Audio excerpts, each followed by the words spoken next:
Buenos dias, Zamboanga. Welcome sa Kapihan na Zamboanga sa SM City Mindpro. Hatid sa inyo ng Philippine Information Agency, SM City Mindpro, Mindanao Communicators Network, MCTV at eMedia. We are live via PIA Western Mindanao Facebook page and other government agencies' Facebook pages. Also in 1TV Philippines, ISA TV Channel 17, PCH Cable TV, and via cable televisions in Zamboanga City at MCTV and eMedia. Happy Kapihan Wednesday po sa lahat ng ating manonood. Ang Kapihan na Zamboanga will discuss important topics that will help you make more informed decisions wherever you are. At welcome po muli sa lahat po ng ating manonood ngayong araw. We'd like to welcome our guest. Ang pag-uusapan po natin ngayon ay patungkol naman sa ating turismo at lalong-lalo na sa kultura, especially dito po sa Mindanao at sa Zamboanga Peninsula. We are happy to have with us today. We have Ma'am Josephine Grace Mirafuentes, the Programs Head of Nayong Pilipino Foundation, an attached agency of Department of Tourism. Welcome po sa ating program. Good morning. Buenos dias. Maayong buntag sa tanan. Thank you for having Nayong Pilipino here today. We are so happy na nagkaroon tayo ng opportunity to have with us sa ating program ang Nayong Pilipino Foundation.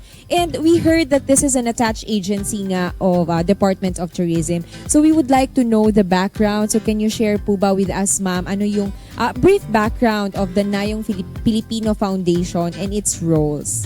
Yes, you know what? Thank you so much for giving us the opportunity because I understand na yung Pilipino ay hindi po talaga kilala sa Mindanao. Because you know, I grew up here in Mindanao. We're a 50-year-old agency. Nakilala kami because we had a park near the airport. It was at NAIA Terminal 1. So it was a theme park, pero makikita mo doon different destinations sa Philippines. So you will see a replica of Mayon Volcano, rice terraces, chocolate hills of Bohol. So if you're a tourist, you don't have to go around the Philippines to learn about the Filipino culture. So that was the concept. But unfortunately, our park ceased its operations. But don't worry, we're gonna rebuild one. Yes, hopefully soon. But for now, we're focusing on our mandate of creating spaces and research initiatives that will be used in the development, that will help in economic development. So one of that is the Research Summit. That's the reason why we're here today.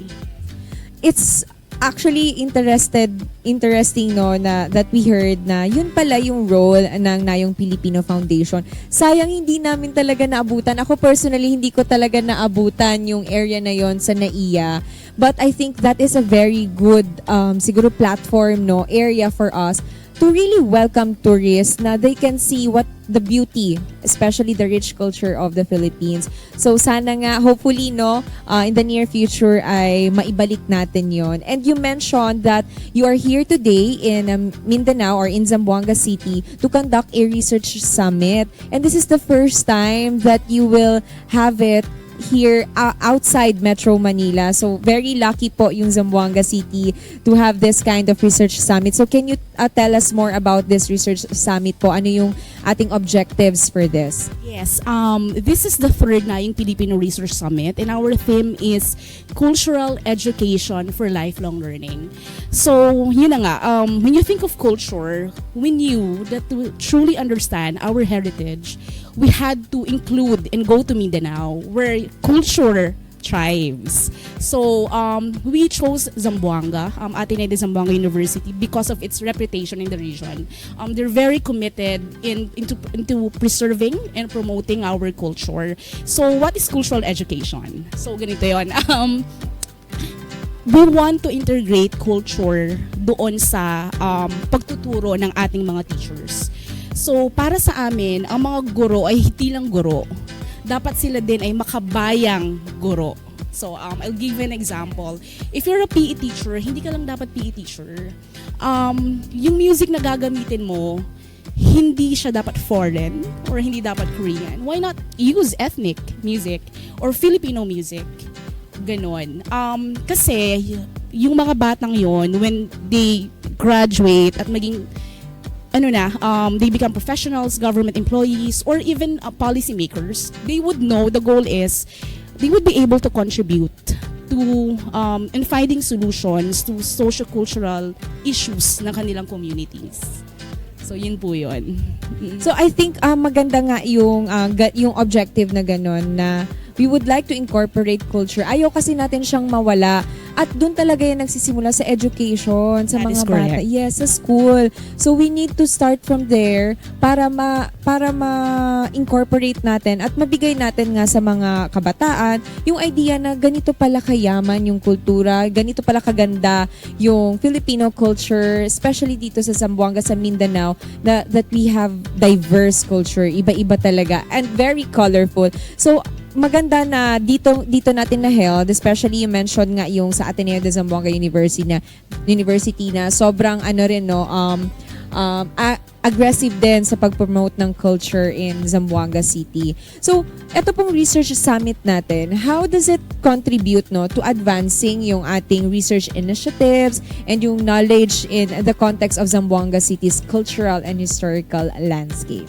Yes, for me as Mindanaoan, importante sa akin, yun na nga, I'm gonna go back dun sa sinabi nyo, nagsisimula sa classroom. Kasi kung hindi naman na-impart sa akin ng mga teachers ko na maging proud kung saan ako nanggaling, baka hindi ko makita yung importance na dapat represented ang Mindanao. Ang maganda dito kasi is hindi lang namin ginawa, this is more than an event. Live kami online and we invited universities from different parts of the Philippines para ma-highlight natin yung diverse culture of Zamboanga, its rich history na alam naman natin it's often misunderstood and misrepresented. So gusto natin i-correct. This is the opportunity na i-highlight yung colorful tapestry ng Mindanao. Kaya nga po dahan-dahan na po-promote natin muli yung kagandahan ng Zamboanga City, Zamboanga Peninsula, and ng Mindanao. So, magandang platform nga itong research summit natin para to encourage more na pag-aralan, tignang muli at balikang muli yung ating kultura at yung Correct. heritage ng Zamboanga City. And hindi lang po ito Zamboanga City. Are we going to tackle also some parts like Zamboanga Peninsula as a whole? Now we will focus on Zamboanga City. Okay. So, aabangan natin yan, no? We will, siguro, from the PIA platforms, makikita rin natin kung ano yung magiging kalabasan ng research summit na gagawin dito sa Zamboanga City. We are very excited for that. And then, ano po yung mga specific topics na ating pag-uusapan, yung highlighted during the summit, and how do they align naman with the foundation's mission and vision po ng Anayong Pilipino? Yes, I have it here on my phone. There's going to be 2 sessions, panel sessions. The first one will focus on the practice and processes. So Dr. Robin de los Reyes, the Dean of the School of Liberal Arts, will present his paper about translating the Little Princess into Chabacano. And another paper that will be presented is archival photographs and historical research uses, values, and their changing status. And there will be a discussion about digital photo restoration. And the second session naman will focus on the meaning and culture. So, Miss Florine Pantaleta, the Executive Director of Mindanao Institute, will talk about the literatures of Zamboanga City, while Carlito Robin will present art galleries in Mindanao, nurturing culture, education, and global connection. And Sandra Hamiro, will present culture and visual arts through the eyes of local artists in Zamboanga. So it's very diverse. Ang daming matututunan, hindi lang ng mga Zamboangueño, but kahit sinong Filipino from different walks of life. And gusto ko lang i-highlight na kami sa Nayang Pilipino, ang focus namin is maintindihan kami ng ordinaryong mga Pilipino. Kasi ang common question kasi nila is, when we go to communities or kapag nakikipag-usap kami sa LGUs, may mga in-offer kaming project for culture. Lagi nilang sinasabi, nakakain ba yan? Ba't namin ipaprioritize yan? And I would say yes. Kasi yung culture has a big contribution to tourism promotion, which, tourism provides employment, investment. So yun ang hindi maintindihan ng ordinaryong mamamayan. Kasi yung mga ganitong discussions, usually, ang nakakaintindihan lang, yung mga nasa academe, yung mga researchers, yung ordinaryong tao, hindi nila maintindihan yan. So gusto naming ilapit sa masa, yung mga ganong topic. So, with this research summit, paano yung ating process? Like, syempre nasa academe tayo, no? So, paano natin siya mailalapit sa masa? Like what you mentioned kanina. Yes. Of course, first one is accessibility. Syempre, dapat napapanood ng lahat yon.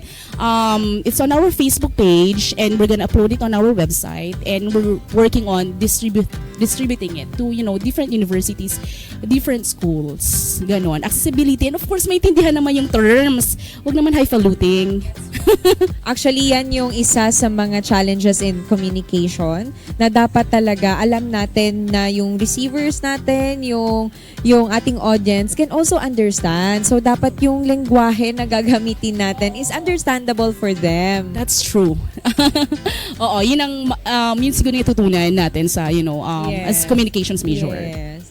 So, that's true. So, yun nga po na ang ganda ng mga topics na na-mention nyo kanina, emphasizing talaga yung culture ng Zamboanga, yung dialect pa lang natin, the Chavacano. So, it's really nice to talk about that, lalong-lalo na very interesting siya sa mga non-Zamboangueños outside Zamboanga City. So, ito pong ginagawa natin na research summit. How does this, paano po yung Nayong Filipino Foundation foster collaboration between researchers natin, yung professionals, and yung community leaders? You mentioned na dapat within the community talaga maipaabot natin. And during this summit to address yung ating local challenges and yung promotion to sustainable development in Zamboanga City. Ang purpose kasi ng Research Institute of Nayong Filipino Foundation is to give platforms to researcher para ma-present nila yung mga studies nila. Yun. At the same time, networking. Actually, this is a 3-day event. The opening was at the Philippine Normal University in Metro Manila, and then we had an online discussion yesterday. And then third nga itong sa ADZU. So networking siya na kung ako ay teachers, importante na alam ko din yung nangyayari sa Mindanao. Kilala ko kung sino yung lalapitan ko sa Visayas. Ganon. Exchange of knowledge, yung discussions among researchers po siya. And yung mga output namin dito, may nirelease kasi kaming Nayong Filipino Journal and it's accessible to everyone. Hindi ko lang masabi yung long-term effect kasi it's hard to measure in terms of research. But yun yung mga immediate impacts ng research summit po namin. So, yun, actually exciting nga, no, na sana hindi ito yung first, but sana hindi ito yung last na Definitely. magkakaroon pa tayo ng mga ibang research summit in some other parts of Mindanao. Can you elaborate po, Ma'am Josephine, yung ating efforts naman made to ensure na yung inclusivity, yung representation of our diverse perspectives, particularly from the local community in the summit's discussions and activities? Yun yung reason ba't kami nandito. So yun na yun. We want to include Mindanao, syempre naman. And yun na nga, for me, it's a personal advocacy. I grew up here, I studied here, and I really feel bad kapag when they think about of Mindanao na, yun na nga, misrepresented. So, sa akin, I think this is an opportunity na i-correct yung mga yun. And kami talaga yung pumunta dito sa Ateneo. Kaya nga sabi namin na we are very lucky, no, na nagkaroon ng ganitong platform opportunity to interview you kasi talagang binisita po nila yung Zamboanga City for this research summit. And gaya nga nang nabanggit natin kanina, first time nila na gagawin ng isang research summit outside the Metro Manila.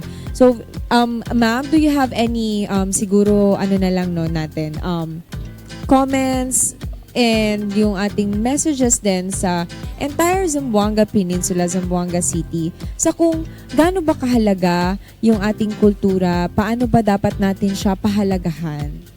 Yes, mahalaga po ang kultura. It matters, it's a reflection of who we are. It's a celebration of our past, and it would be the guiding light for our future. And I think it is our responsibility to make sure that culture stays alive and is passed on to the next generation. So yun lang po, ang kultura po ay nakakain. Kung yun ang lagi niyong tanong, yun po.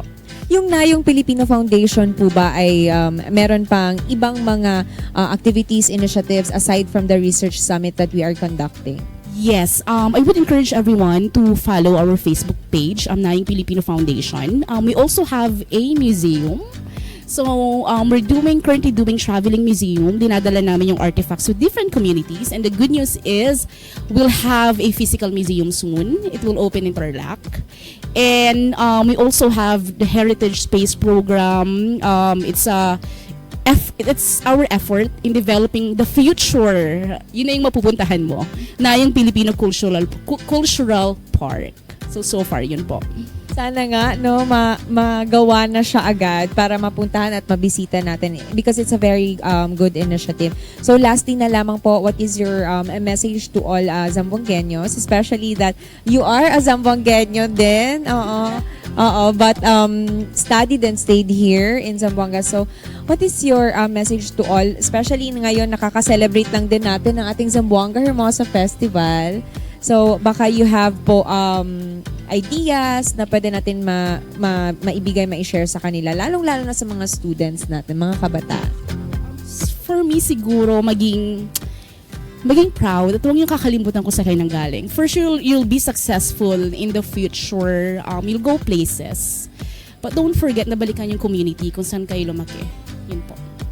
Napakagandang mensahe. That's very true, ma'am. At saka ako, very proud ako to be a Zamboangueña kasi ang ganda ng ating kultura. Yes, Oo. diverse. Unique talaga tayo because we have our own dialect. Talagang maganda siyang i-share, ibahagi, no, when we visit different places in the Philippines or even around the world. So, thank you very much po, ma'am, for sharing this wonderful ideas, yung ating information na pwede nating ma-share din sa lahat ng Zamboangueños and even non-Zamboangueños sa buong Zamboanga Peninsula po dito sa region na napapanood yung ating programa. Thank you very much po muli. Thank you also for having us. Yes, thank you po. If you have other siguro concerns, questions, and you are interested about to know more about Nayong Filipino Foundation, you can visit, like na-mention po kanina, you can visit the official Facebook page of Nayong Filipino Foundation. And again, they are promoting culture and also an attached agency po ng Department of Tourism. Thank you very much po once again.